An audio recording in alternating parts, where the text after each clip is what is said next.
राधे राधे गुरुजी। हाँ, जीवन में सबसे ज्यादा जरूरी क्या होता है?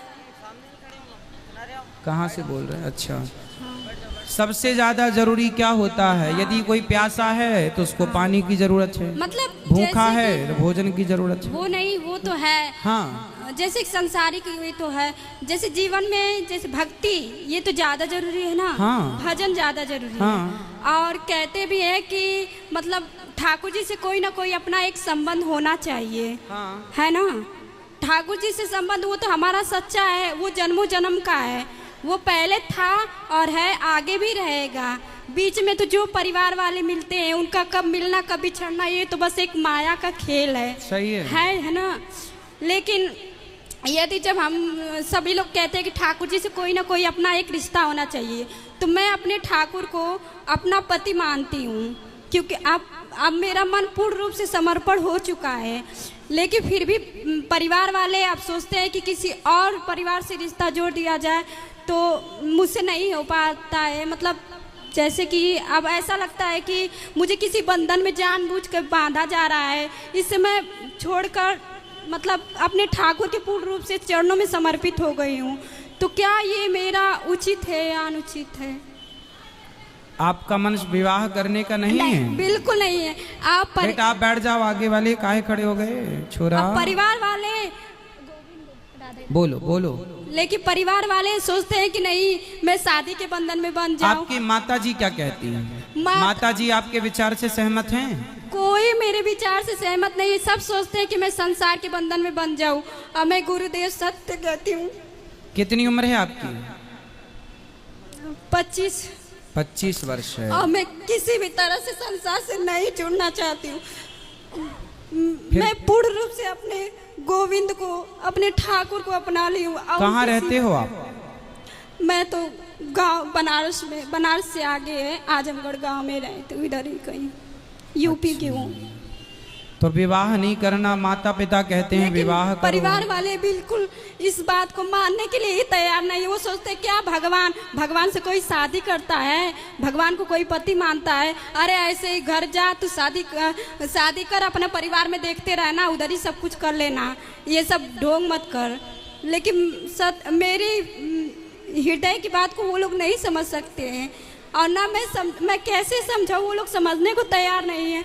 और मेरा हृदय संसार को स्वीकार ही नहीं करता है, किंचित मात्र नहीं स्वीकार करता है। इससे मैं सोचती हूँ मैं शरीर त्याग दूंगी, लेकिन किसी भी संसार के बंधन में नहीं बन सकती। नहीं, शरीर त्याग देना वो तो त्यागना ही पड़ेगा अंत में अपने को, लेकिन हाँ। जानबूझकर यदि त्यागा जाएगा तो वो अपराध हो जाएगा। वही चीज है। तो अब संसार घर वाले यही सोचते हैं कि नहीं मैं संसार से जुड़ जाऊं, बंधन में बन जाऊं, इसके लिए यहाँ से वहाँ शादी कर दूं, ये कर दूं, वो कर दूं। लेकिन मेरा चित्त तो नहीं गृहस्थ बेटा बुरा तो नहीं है? नहीं, गृहस्थ का बुरा मैं बात नहीं कर रही, लेकिन गृहस्थ के लिए मन चाहिए। लेकिन हमारा मन नहीं है ना। सही। बिना मन का गृहस्थ नहीं चल सकता गुरुदेव। सही है। अगर जिससे भी रिश्ता जुड़ेगा तो उसको तो मन देना पड़ेगा ना।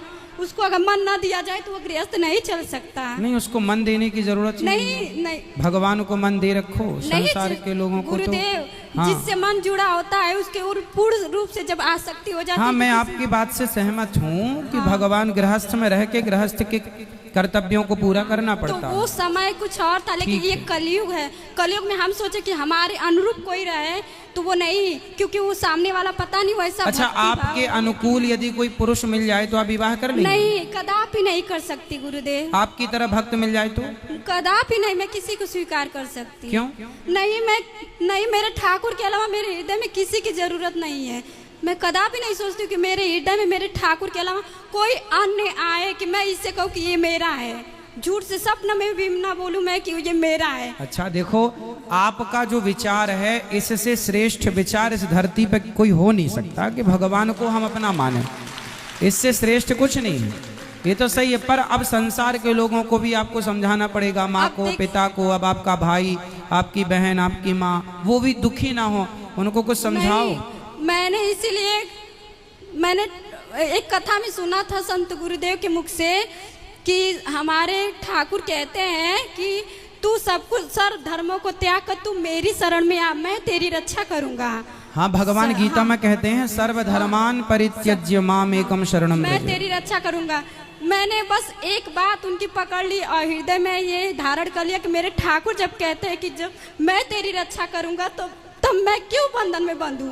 ये संसार तो बस माया के खेल है, ये परिवार वाले आज है कल नहीं रहेंगे। चलो आपकी बात से मैं सहमत हूँ, पर एक छोटा सा प्रश्न मेरा आपसे ये है कि चलो आज तो आपके मन में गोविंद है और आपके मन में कोई किसी पुरुष का स्थान नहीं है, हमेशा आपकी साधना ऐसी चले, पर आज नहीं, आज के 5 साल बाद 10 साल बाद कभी यदि मन ऐसा हुआ, क्योंकि मन देखो मन स्थिर नहीं हो पाता, यदि आपका मन स्थिर हो जाए तो बहुत बड़ी बात है, पर मन तो देखो रोज गुलाटी खाता है, मन कभी ऐसा कहता है कभी मन ऐसा कहने लगता है, जैसे अब मन अच्छा कहता है कल को उससे बुरा कहने लगता है, तो मन का भरोसा नहीं करना चाहिए। मन का भरोसा नहीं गुरुदेव, यदि हमारा जब जैसे हम उनसे जुड़े हैं तो मेरे ठाकुर ने मुझे अपनाया है और मुझे विश्वास है जब मेरे ठाकुर ने मुझे अपनाया, मुझे ऐसा स्वप्न में दिखा कि मैं अपने मेरा ठाकुर से विवाह हो रहा है। मैंने ऐसा जब तो मैं आप माला किनकी जपते हैं? हाँ, माला किनके नाम की जपते हैं? नारायण आप ही मेरे गुरु हैं ना, मैंने आपसे ही दीक्षा लिया है। अच्छा। 1 साल पहले मैं आई थी तो जो मंत्र दिया गया है उसका जाप हाँ, करते उसका हैं? जाप करती हूँ। तो मैं मंत्र जाप करते समय भाव में एक दिन भाव में डूबी थी, तो आपके मुख से मैंने सुना था कि मतलब ठाकुर को कोई ना कोई रिश्ता जरूर होना चाहिए। तो मैं मन में भाव विचार करती थी मैं ठाकुर को क्या मानूं क्या मानूं। एक दिन मैं जब भजन करने बैठी थी तो मेरे भाव में ऐसा भाव हुआ कि मेरा विवाह मेरे ठाकुर से हो रहा है। अब वो धीरे धीरे वो रिश्ता मुझे लगा ऐसा नहीं है, लेकिन जब मैं उस रिश्ते को धीरे धीरे महसूस करने लगी, ठाकुर ने मुझे मतलब उस चीज़ का अनुभव कराने लगे कि देख तू मेरी है, तू मेरी है, तू संसार में नहीं पड़ सकती।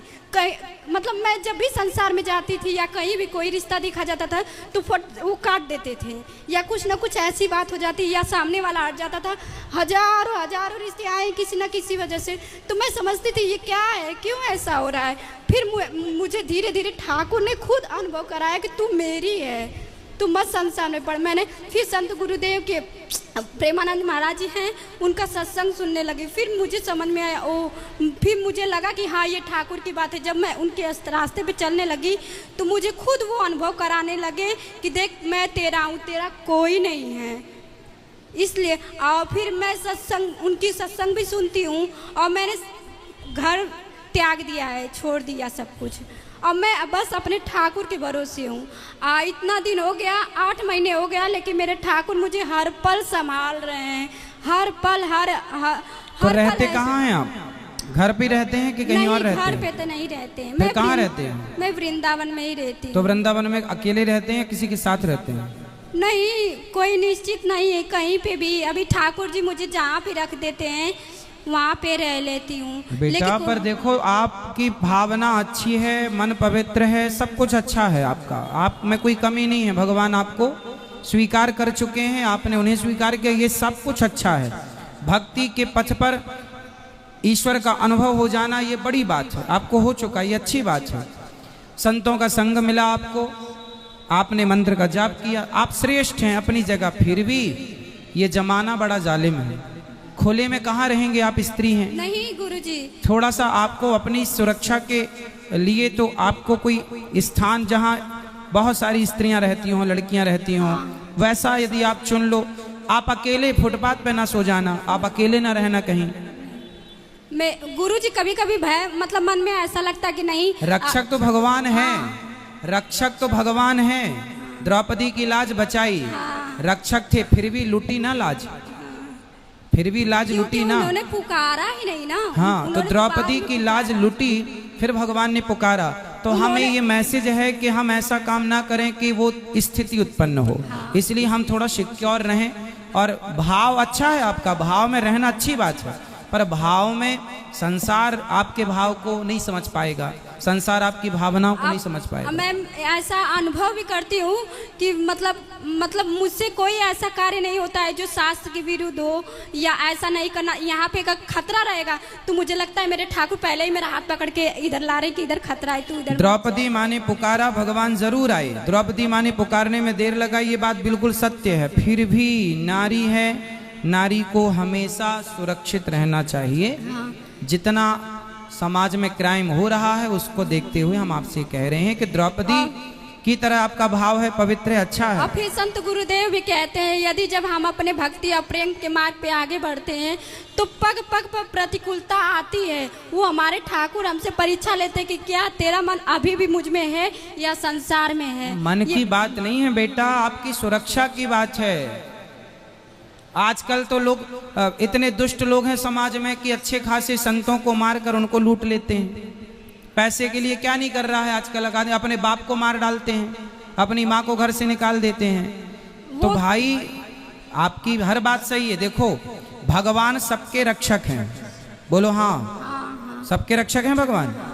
तो भगवान जब सबके रक्षक हैं तो जब भरत जी राम जी से मिलने चित्रकूट गए, भरत जी जब राम जी से मिलने चित्रकूट गए तो भरत जी ने अपने 4 सेनापतियों को बुलाया और चारों को बुला के कहा सुनो, पूरी अयोध्या तुम 4 लोगों के हाथ में देता हूं। पूरब गेट तुम्हारा, पश्चिम गेट तुम्हारा, उत्तर गेट तुम्हारा, दक्षिण गेट तुम्हारा।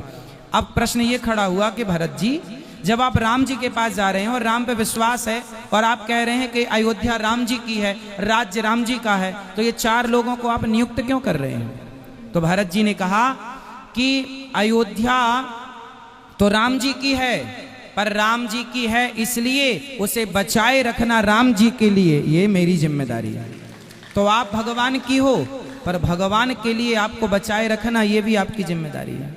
भगवान हाँ ये तो है गुरुजी, बस लेकिन मैं तो संत गुरुदेव की मतलब जो जैसे बताते हैं वैसा मैं करती हूँ। ऐसा अनुभव भी करती हूँ कि नहीं ये सत्य है, क्योंकि मैं जब समझती हूँ, जब ये जान चुकी हूँ कि ठाकुर कहते तू मेरी शरण में है तो तेरी रक्षा की जिम्मेदारी मैं लेता हूँ। जब तेरा कोई नहीं है मेरे सिवा तो तेरी सारी जिम्मेदारी मैं लेता हूँ, अपने सर पे लेता हूँ। सुनो, एक गुरु जी ने चेले को ज्ञान दिया, बिल्कुल आपकी तरह चेला था।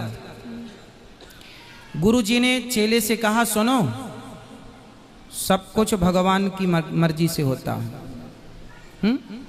सब कुछ भगवान की मर्जी से होता है। तो चेला बोला ठीक है, सब कुछ भगवान की मर्जी, मान लिया उसने गुरु जी की बात। अब वो रास्ते से जा रहा था तो हाथी आ रहा था। अब हाथी आ रहा था, हाथी के ऊपर महावत बैठा था और महावत चिल्ला रहा सुनो भागो, हाथी बौखला गया है, पागल हो गया है, भाग जाओ जल्दी, भागो भागो, ये हाथी उद्दंड हो गया है, पागल हो गया, रौंदता आ रहा है सबको, भागो। और वो चेला सामने खड़ा, बोले गुरुजी ने कहा सब भगवान की इच्छा है, सब भगवान की इच्छा। वो चिल्ला रहा हट जा हट जा, बोले नहीं गुरुजी ने कहा भगवान की इच्छा है। हाथी आया, उठा के पटक दिया, नस नस टूट गई, लंगड़ाता गया। बोले गुरुजी आपने तो कहा था भगवान सबके रक्षक हैं, भगवान सबकी रक्षा करते हैं, मैं तो भगवान के भरोसे खड़ा था, तो भगवान ने रक्षा क्यों नहीं की? जब भगवान सब करते हैं तो भगवान। गुरुजी ने बोला ये बता वो हाथी के ऊपर कोई बैठा था? बोले हाँ बैठा था। बोले वो कुछ कह रहा था? बोले कह रहा था हट जाओ हट जाओ। गुरुजी ने कहा कि यदि सब भगवान की इच्छा से हो रहा है तो वो महावत भी भगवान की इच्छा से कह रहा था कि बेटा हट जा, वो भगवान की आज्ञा थी, हट जा। तो आपको जो हम समझा रहे हैं ये भगवान की आज्ञा है कि सुरक्षित रहो। हाँ ये तो है सुरक्षित। तो हाँ। वैसे कोई भी अपनी सुरक्षा स्वयं नहीं करता सकता, सुरक्षा करने वाले तो हमारे ठाकुर ही है। भगवान सबके रक्षक हैं। हाँ वही रक्षक है, लेकिन हम अगर हम अपने ना चलाएं, अगर हम अपने ना चलाएं तो वो अपने चलाते चलो हैं। हमारा जो धर्म है आपको समझाना, एक गुरु के नाते, एक भाई के नाते कि भाई महिलाओं को खुले में नहीं रहना है, सुरक्षित रहना है। नहीं। अब आपको जो अच्छा लगे वो आप करो, भगवान की राह पर चले हैं, अच्छी बात है, चलो भगवान आपकी रक्षा करे, ये प्रार्थना।